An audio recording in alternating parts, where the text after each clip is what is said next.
എബ്രായർ 6-1 മുതലുള്ള വാക്യങ്ങൾ. അതുകൊണ്ട് നിർജ്ജീവ പ്രവൃത്തികളെക്കുറിച്ചുള്ള മാനസാന്തരം, ദൈവത്തിങ്കിലെ വിശ്വാസം, സ്നാനങ്ങളെക്കുറിച്ചുള്ള ഉപദേശം, കൈവെപ്പ്, മരിച്ചവരുടെ പുനരുത്ഥാനം, നിത്യശിക്ഷാവിധി എന്നിങ്ങനെയുള്ള അടിസ്ഥാനം പിന്നെയും ഇടാതെ നാം ക്രിസ്തുവിനെക്കുറിച്ചുള്ള ആദ്യ വചനം വിട്ട് പരിജ്ഞാനപൂർത്തി പ്രാപിപ്പാൻ ശ്രമിക്കുക. ദൈവം അനുവദിക്കുന്ന പക്ഷം നാം അത് ചെയ്യും.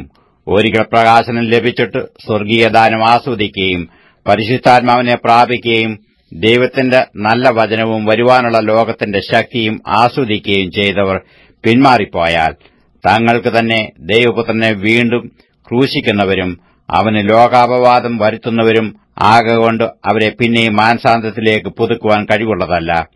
പലപ്പോഴും പെയ്ത മഴ കുടിച്ചിട്ട് ഭൂമി കൃഷി ചെയ്യുന്നവർക്ക് ഹിതമായ സസ്യാദികളെ വിളയിക്കുന്നുവെങ്കിൽ ദൈവത്തിന്റെ അനുഗ്രഹം പ്രാപിക്കുന്നു.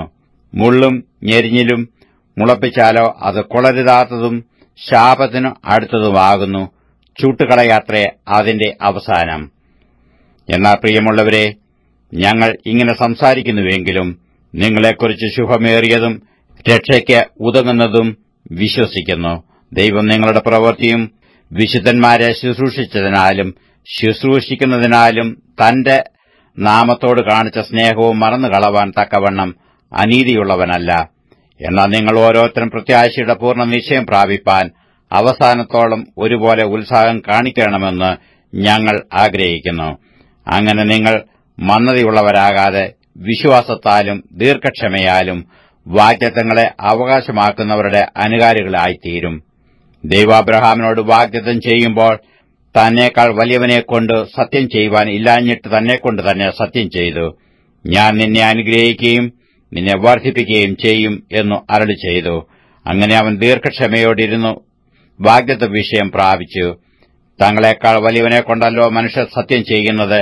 ആണ് അവർക്ക് ഉറപ്പിനായി സകലവാദത്തിന്റെയും തീർച്ചയാകുന്നു. അതുകൊണ്ട് ദൈവം വാഗ്ദത്തത്തിന്റെ അവകാശങ്ങൾക്ക് തന്റെ ആലോചന മാറാത്തത് എന്ന് അധികം സ്പഷ്ടമായി കാണിപ്പാൻ ഇച്ഛിച്ചു ഒരു ആണയാലും ഉറപ്പുകൊടുത്തു.